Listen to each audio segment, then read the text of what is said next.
Larisse Aquin, bonjour. Bonjour. Vous avez publié de nombreux ouvrages aux éditions L'Harmattan, ainsi qu'un livre, Ghetto en révolte, Pologne 1943, aux éditions Autrement, et Irena Adamowicz, Une juste des nations en Pologne, aux éditions Serre. Euh, Est-ce que tout d'abord, avant de commencer à vous poser des questions sur vos ouvrages, est-ce que vous pourriez vous présenter en quelques phrases, s'il vous plaît? J'ai commencé à écrire un journal lorsque enfin la guerre était finie. Et j'avais 12 ans. Et la guerre a fait un tel vide autour de moi. Ma mère a été déportée à Treblinka du ghetto. Mon père, j'ai perdu sa trace dans le soulèvement de la résistance polonaise en 44, 1944. Et que je me suis trouvée seule avec mon journal qui était mon compagnon. Et ma grande chance a été de venir en France, quitter le pays de la guerre et venir en France où je suis allée tout de suite à l'école. J'ai appris le français, et j'ai pu lire les grands auteurs français, j'ai pu me construire en quelque sorte. Et c'est après un certain temps où j'ai mis mon passé de côté et que je continuais toujours à écrire mon journal, que j'ai eu le projet d'écrire ce livre parce que mes parents ont disparu et je n'ai pas j'ai pas de cimetière où aller mettre des fleurs sur leur tombe. Le poète dit ils ont une tombe dans les nuages, mais moi, j'ai essayé de leur construire une tombe par le papier. Et mon livre a été consacré pour et par mes parents. Alors, on peut voir que, effectivement, parmi vos livres, il y en a de nombreux qui traitent, il y a de nombreux ouvrages édités dans la collection Jeunesse de l'Harmattan, notamment traitant du ghetto de Varsovie. Euh, Est-ce que du coup, comment est-ce que vous abordez pour les enfants cette question qui est quand même très difficile et terrible? Quelle est J'ai une question double. Comment est-ce que vous arrivez justement à faire passer ça auprès d'un public plus jeune et quelle est souvent leur réaction? C'est-à-dire qu'il y a quand même un aspect lorsqu'ils me voient. C'est que j'ai eu beau avoir vécu toutes ces choses terribles, et surtout, ce qui est le plus terrible, c'est d'avoir perdu mes parents. Ils ont quand même devant eux quelqu'un qui a survécu.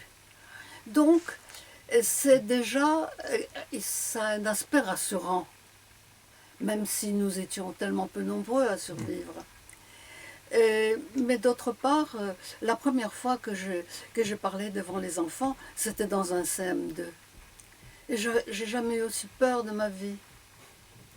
Et, et l'institutrice qui m'avait invitée, parce qu'elle a lu mon premier livre, justement, elle l'aura lu aux enfants des passages, elle leur a fait écrire, mettre par écrit leurs questions. Et, et vraiment, bien sûr, ce qui les avait le plus stressés, c'était le fait que j'ai perdu mes parents. Et, eh bien, ça, je ne peux pas le cacher. Ça s'est passé comme ça. Et j'ai quand même eu la chance de survivre parce qu'il y a eu beaucoup de gens qui m'ont aidé. Sinon, je ne serais pas là. Donc, si vous voulez, à la fois le fait que j'ai pu survivre et surmonter ces épreuves, et qu'il y ait eu des gens qui m'ont aidé, je pense que malgré ces horreurs de la guerre, parce que la guerre c'est toujours horrible, et ça a aussi quand même un côté rassurant pour eux. Est-ce qu'il y a, parmi les questions que les enfants vous posent, une question ou plusieurs qui qui revient plus souvent que les autres, ou un thème peut-être, ou une interrogation? Vous avez parlé de la disparition de vos parents. Est-ce que c'est ça qui revient souvent dans leurs Et questions? les petits, oui. Les plus petits? Les petits, oui. Hmm. Mais les autres, non, parce que euh, j'ai pu m'évader du ghetto grâce à mon oncle Alexandre qui était de l'autre côté du mur du ghetto. Mais il se demande mais comment je suis sortie du ghetto. Voilà.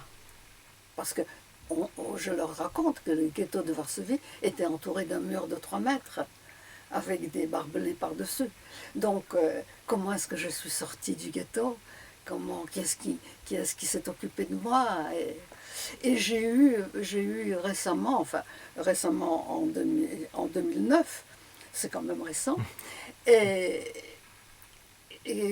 quelque chose qui m'est arrivé d'absolument exceptionnel, c'est que sur Internet, j'ai été retrouvée par une famille qui m'avait cachée après ma sortie du ghetto. Alors je leur raconte ça, et alors ils me demandent comment était cette famille, etc. Et donc, si vous voulez, j'ai quand même dans ma biographie des éléments qui sont favorables. Notre maison n'a pas été bombardée, donc j'ai pu survivre. Nous habitions au 4e étage, ça m'a permis de survivre aussi à 2 reprises.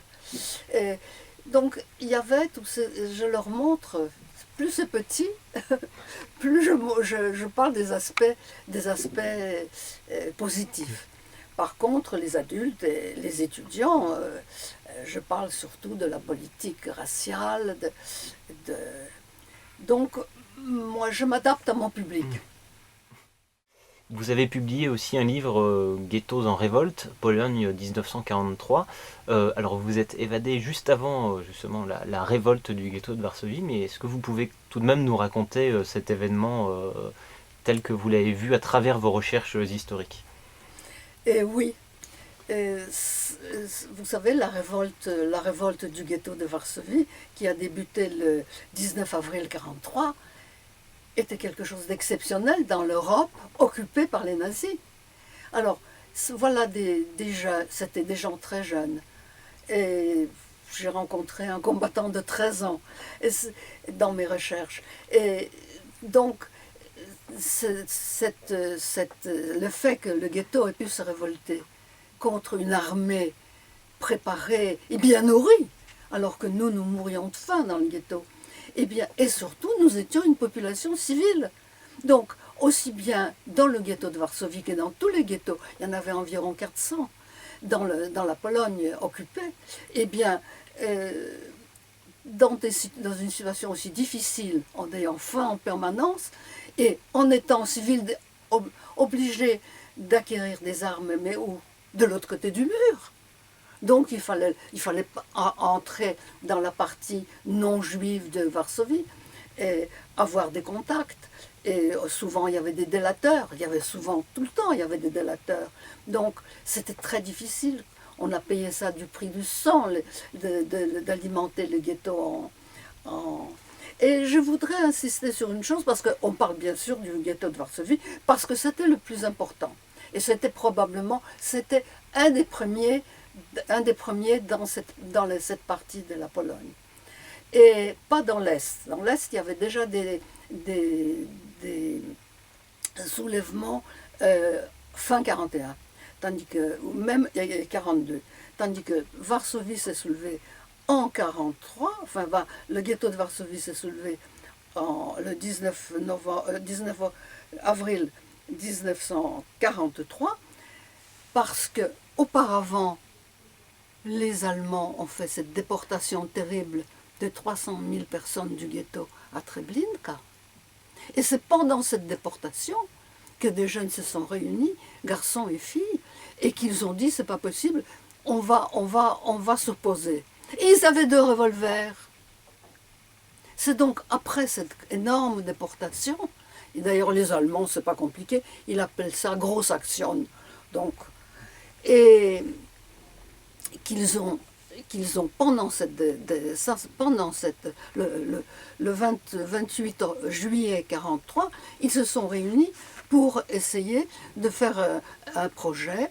Et lorsque ceux qui ont survécu à cette énorme déportation, eh bien, ont créé l'organisation juive de combat en envoyant des émissaires de l'autre côté du mur pour apporter des armes. Alors, ça s'est passé à cette date-là à Varsovie, mais il y avait beaucoup de garçons et de filles qui ensuite ont voulu aider à la formation de révoltes dans d'autres ghettos, qu'ils ont essaimé de Varsovie pour préparer des révoltes, préparer et souvent diriger les révoltes dans d'autres villes. Et vous voyez, le problème essentiel, c'était avoir des armes. Et j'ai écrit moi qui étais aidé, qu'on m'a caché, pour me permettre de survivre, je garde une grande reconnaissance à ces Polonais non juifs qui m'ont aidé et qui ont aidé d'autres enfants, tous ceux qui ont survécu, il n'y en a pas beaucoup. Eh bien, je me suis intéressée à une femme qui a beaucoup aidé les juifs, et qui a, elle, Irena Adamovich, apporté même des armes dans le ghetto. Et donc je me suis renseignée. C'était une catholique scout, et je me suis beaucoup renseignée sur elle. Enfin, j'ai eu des renseignements à Varsovie et des lettres qu'elle a écrites sur lesquelles j'ai pu me baser. Et donc, j'ai écrit aussi un livre en signe de reconnaissance envers celle sur laquelle j'ai pu me documenter. Parce que ce n'était pas facile après la guerre, tout était tellement bouleversé, on n'avait pas grand-chose, on n'avait aucune communication, les maisons ont été démolies, tout a été brûlé. Alors, c'est vrai que je rebondis tout juste sur ce que ce que vous venez de dire. C'est vrai que, alors, a posteriori, on a beaucoup critiqué la population polonaise, ou en tout cas les Polonais catholiques, sur cette absence de réaction euh, face du coup à la persécution que subissaient les Polonais juifs. Est-ce que dans l'écriture de justement votre ouvrage sur Irena Adamovich, vous avez recueilli d'autres témoignages sur ces justes polonais? Oui, oui. Ah oui, oui, oui. Et alors, ça se passait beaucoup dans le milieu scout. Parce que le scoutisme était interdit par les nazis. Ils ont interdit l'école, ils ont interdit l'école pour les juifs, mais pour les non-juifs, on a interdit l'enseignement secondaire et l'université. Supérieur. Et ils ont interdit le scoutisme, donc ils sont entrés dans la clandestinité. Et c'est ces scouts qui ont aussi aidé les gens. C'est vrai. Et j'en parle, bien sûr. J'en parle. Et cet aspect du scoutisme, les Polonais ne le connaissent pas. Moi, j'étais en contact avec le mouvement scout actuel. Ils ont eu du mal à retrouver le nom d'Irena Adamovich, qui, elle, était une cheftaine. Donc elle avait la direction d'un groupe de petits jeunes. Eh bien, ils l'ont trouvé, mais ils ont eu du mal. Et ils ne savaient pas du tout ce qu'elle a fait pendant la guerre. Les Polonais eux-mêmes, le mouvement scout, ne savait pas ce que Irena a fait pendant la guerre pour les Juifs. Et ça, c'était dû quand même à l'atmosphère d'antisémitisme polonaise.